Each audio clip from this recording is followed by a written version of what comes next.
Okay, good morning mga kabiyaheros bihera. So matutuloy na siguro yung magpa-member din ako dito, maiging dagdag income. So yun yung ating traditional tricycle. Isasali natin sa traditional tricycle na yari din naman dito.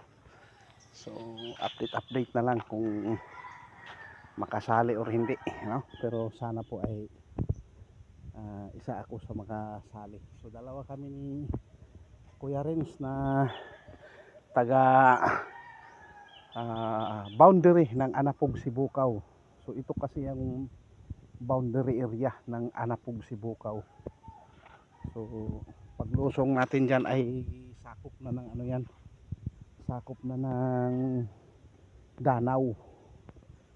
So ito sa bundok na ito talaga. O kung mapapansin ninyo, may bahay kubo dyan. So yan.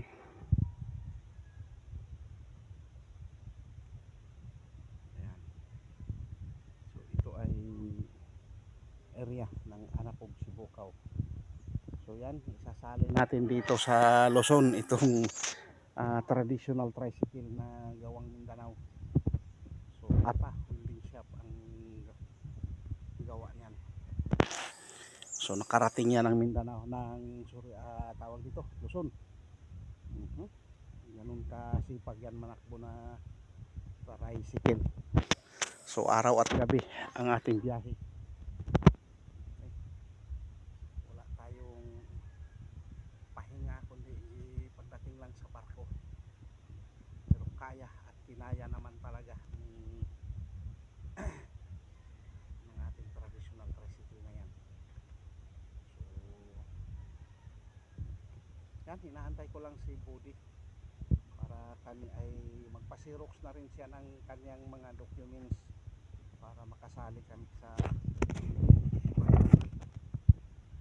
yan yung ating mga documents na kailangan: driver license, OR at saka CR ng ating tricycle. So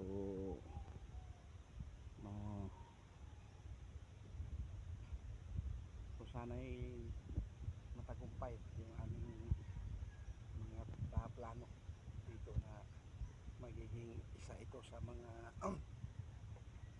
aprubahan. Siyempre kakaibang tricycle nga dahil marami ang laman. So mag-comment down below kayo kung anong uri ng mangga itong nandito. Yan. Yan ay bubot pa lamang. Bata pa. Hindi pa pwedeng putihin. Pero nakapagputi na sila ni pastor dito. So tumimbang siya ng 1.2